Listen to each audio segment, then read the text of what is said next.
മൊത്തം ആഫ്രിക്കയുടെ വാലിയായിരുന്നു മൂസ ബിൻ നസർ എന്ന് പറയുന്നവര്. അന്ന് ഭരിക്കുന്ന ആള് ഉമവി ഭരണാധികാരി വലീദ് ബിൻ അബ്ദുൽ മലിക്കാണ്. അപ്പൊ അവരുടെ വാലിയാണ്, ഗവർണറാണ് ആര്? മൂസ ബിൻ നസർ. മൂസ ബിൻ നസറിന്റെ നിർദ്ദേശപ്രകാരമാണ് താരിഖ് ബിൻ സിയാദ് റളിയല്ലാഹു അൻഹു ഹിജ്റ 90 എന്ത് ചെയ്യുന്നത്? സ്പെയിനിലേക്ക് പട നയിക്കുന്നത്. മഹാനവറുകൾ കപ്പലിറങ്ങിയ സ്ഥലമാണ് ഇപ്പൊ നമ്മൾ ആ കാണുന്ന ആ മല, ദൂരെ കാണുന്ന മല. ആ മല അവരിറങ്ങിക്കൊണ്ടാണ് ജബൽ താരിഖ് എന്ന പേരിൽ ആ മല അറിയപ്പെടുന്നത്. അത് ലാറ്റിൻ ഭാഷയിൽ എന്നിട്ട് ജിബ്രാൾട്ടർ എന്ന് എന്ത് ചെയ്യുന്നത് പറയപ്പെടുന്നത് അതാണ്.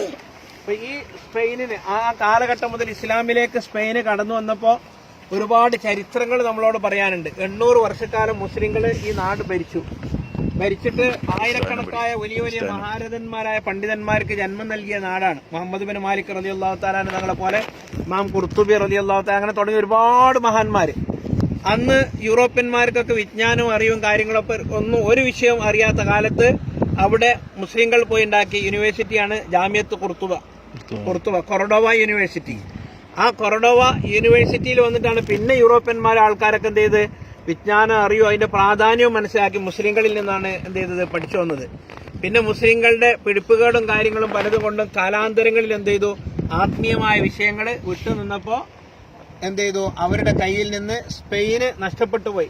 അവസാനത്തെ ഭരണാധികാരി മുഹമ്മദ് ബിൻ ഖായിൻ എന്ന് പറയുന്ന ആള് ആ സ്പെയിന് വിട്ടുകൊണ്ട് പിന്നെ നേരെ കപ്പൽ കയറി നേരെ മൊറോക്കോയിലേക്കാണ് എന്ത് ചെയ്തത് അവര് വന്നത്.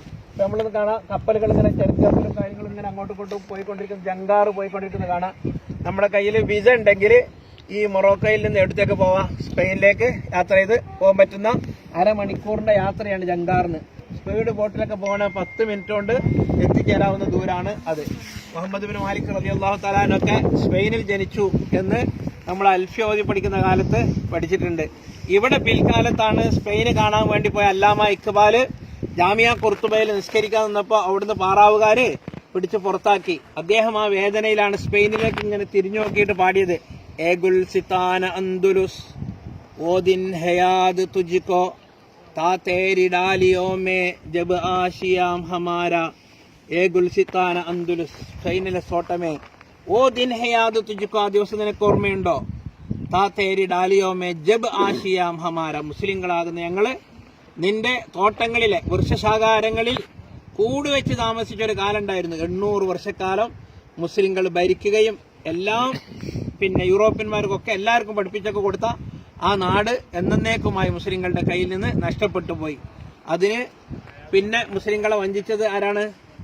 വഞ്ചിക്കാന്ന് പറഞ്ഞാൽ ഫെർദിനാന്ദും അതുപോലെ തന്നെ ഇസ്ബല്ല രാജ്ഞിയും. അവരുമായി സഖ്യത്തിലായതാണ് ആര്? മുഹമ്മദ് അൽ ഖായിൻ എന്ന് പറയുന്ന ആള്. അയാൾ ഖായിൻ എന്ന പേര് കിട്ടാൻ കാരണം മുസ്ലിങ്ങളെ എന്ത് ചെയ്തു? അയാള് വഞ്ചിച്ചു അവർക്ക് ഒറ്റിക്കൊടുത്തത് കൊണ്ടാണ്. അയാൾ പിന്നെ യാചകനായി സ്പെയിനിൽ ജീവിച്ചതാണ് ചരിത്രം മരിക്കുന്നത് വരെ. അയാളാണ് സ്പെയിനിലേക്ക് എല്ലാ അധികാരം നഷ്ടപ്പെട്ടപ്പോ കപ്പൽ കയറാൻ നേരത്തെ സ്പെയിനിലേക്ക് തിരിഞ്ഞു നോക്കിയിട്ട് ഇങ്ങനെ കരഞ്ഞ സമയത്ത് ഉമ്മ പറഞ്ഞു, എടാ ഇബിക്കി മിസ്ല ബുക്ക ഇൻ നിസാ ഇല്ലം തഹ്തഫിൽഹ മിസ്ല റിജാൽ. ആണിനെ പോലെ സ്വന്തം നാട് സംരക്ഷിക്കാൻ കഴിയാത്ത നീ പെണ്ണിനെ പോലെ മൂങ്ങിക്കോ എന്ന് ആ സമയത്ത് ഉമ്മ സ്വന്തം മകനോട് പറയുകയാണ്. അങ്ങനെ സ്പെയിന് നമുക്ക് ഒരുപാട് ചരിത്രങ്ങൾ പറഞ്ഞു തരുന്നുണ്ട്, ഈ നാടുകൾ പറഞ്ഞു തരുന്നുണ്ട്. ഈ യാത്രയിലും ഈ കാഴ്ചയിലും ഒക്കെ നമുക്ക് പഠിക്കാനുള്ള വലിയ പാഠം ഈ ഈമാനും ആദർശമൊക്കെ എന്നും മുറുകെ പിടിച്ച് ജീവിക്കുന്നോ അന്ന് എല്ലാം നമ്മുടെ കൈപ്പിടിയിൽ ഒതുക്കിയിട്ട് നമുക്ക് രാജകീയമായ നിലയ്ക്ക് തന്നെ ജീവിക്കാൻ കഴിയും. ആദർശം വിട്ട് കളഞ്ഞ ആളുകളൊക്കെ ആത്മീയ വിഷയങ്ങളിൽ നിന്നൊക്കെ പിറകോട്ട് പോയ ആളുകൾക്കൊക്കെ നാശങ്ങളും നഷ്ടങ്ങളും വലിയ രാജ്യങ്ങളും നഷ്ടപ്പെട്ടു പോയതിന്റെ ഒക്കെ ചരിത്രങ്ങളും കഥകളുമാണ് ഈ സ്പെയിന് കാണുമ്പോൾ നമുക്ക് അയവറക്കാനുള്ളത്. അല്ലാഹു സുബ്ഹാനഹു വ തആല ഈ കാഴ്ചയിൽ നിന്ന് മുമ്പോട്ട് പാഠം ഉൾക്കൊണ്ട് ജീവിക്കാനുള്ള തൗഫീഖ് നമുക്ക് തരട്ടെ.